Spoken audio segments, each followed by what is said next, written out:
Will Kolkata Knight Riders be able to get their hands on that trophy with their two-time IPL winning captain Gautam Gambhir returning back to the franchise? Shreyas Iyer also returns after being ruled out of the IPL last year and is now ready to lead the franchise once again. So let's analyze their squad, their likely playing 11, and the differences from last season. So going into the auction, KKR released a bunch of players from Shardul Thakur to Lockie Ferguson and amassed a huge sum of 32 crores, and still somehow managed to spend it all on one man, which is Mitchell Starc. There's no doubt that he's a quality bowler, but is he going to be the solution? So for the likely playing 11, let's start off with the openers, which will be a Venkatesh Iyer. There's no doubt that he's going to start, but choosing his opening partner was a bit of a confusing situation because they didn't have a reliable wicketkeeper batsman that could easily start in the 11. I was almost forced to play a Gurbaz ahead of a Jason Roy for his wicketkeeping, but now that Jason Roy has been injured, I can easily slot in his replacement being a Phil Salt. He's a better wicketkeeper batsman than Gurbaz,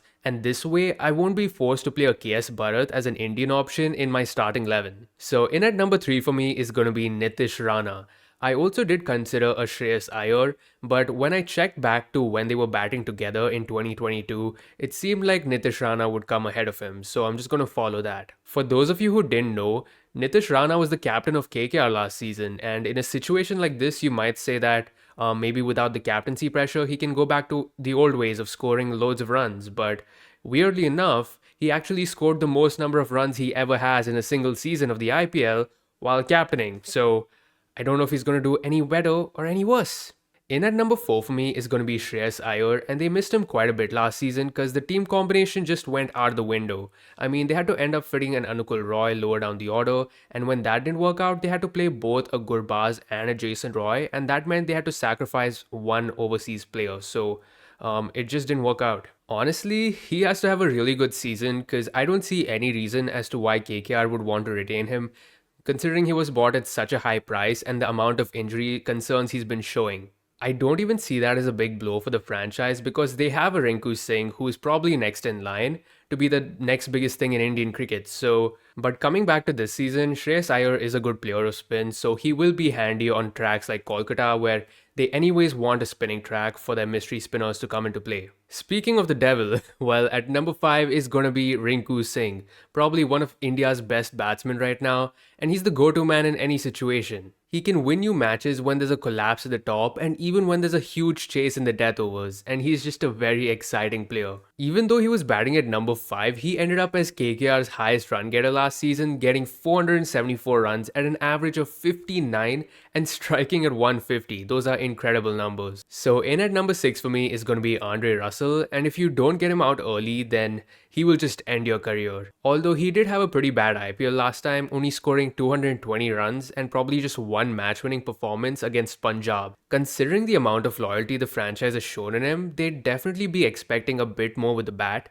and he didn't have a great time with the ball either because he did pick up a few wickets, but they ended up coming in losing causes, and his economy isn't great either at 11.3. So we all know that Andre Russell is quite an injury-prone player, so in the backups, they do have somebody called Sherfane Rutherford. He's shown some decent form in the PSL currently, and he had a good series against Australia. But he's not the same quality as a Dre Russ, and his IPL stats have been woeful because he's only scored 100 runs at a strike rate of 100, and he barely ever bowls either. So at that point, you may as well just play another Indian batsman. So looking at the batting lineup, they actually have a pretty destructive top 6, and I think it's a bit underrated. They also have a good left-hand, right-hand combination all the way down. So for the number 7 position, they still need one more batsman, and the only Indian options I see are a KS Bharat and a Manish Pandey. So what they can do is play a Manish Pandey as a floater at number 7 because that's probably not the best position for him. So they can just send him up the order if early wickets fall, and if not, they can just leave him behind. They would definitely want to play him on the field though, because he's one of the best fielders that India has produced in recent times. And honestly, they have enough bowling options in that top 6, whether that's a Venkatesh Iyer, an Andre Russell, or Nitish Rana, so that they can play Manish Pandey as a specialist floater. For the number 8 spot, I've decided to go with a Sunil Narayan. He's one of the most experienced spinners and he will be a handful at Eden Gardens. So if you were to look at the stats from last season, he may not have picked up a lot of wickets, but he was still KKR's most economical bowler. For KKR to do well this season, he definitely has to stand up with the ball, but he is listed as an all-rounder. Because if you look at his batting stats from last season, I mean, he only scored 21 runs in 10 innings, and at that point, you could just forget about the average and strike rate. So, number 9 for KKR is going to be the most expensive spot because that is reserved for Mitchell Starc. He could probably bat above Sunil Narayan, but this man has a huge responsibility on his shoulders because he's the leader of the pace attack, and this almost feels like an ultimate throw of the dice by the KKR management. Will it turn in their favor? I'm not sure. I know that Mitchell Starc is an outright match winner and probably one of the greatest of this era, but he hasn't played a lot of T20 cricket ever since the 2022 World Cup.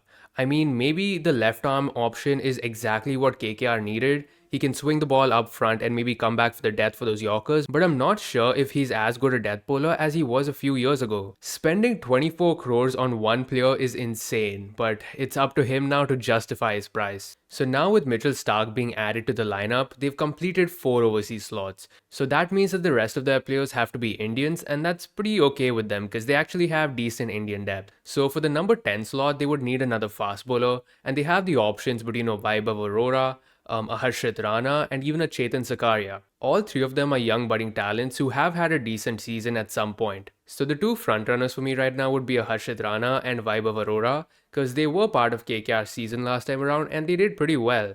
They only got 6 games each, but that was mostly because Shardul and Umesh were given priority because they were the more experienced duo. But somehow these kids outperformed them and got 5 wickets apiece going at a better economy. So finally at number 11 for me will be their number 1 spinner in Varun Chakravarti. He had outstanding numbers last season, grabbing 20 wickets at an economy of 8.1. He's a mystery spinner with a lot of variations and he's going to cause a lot of troubles at the Eden Gardens because a spinning track and him are just a match made in heaven.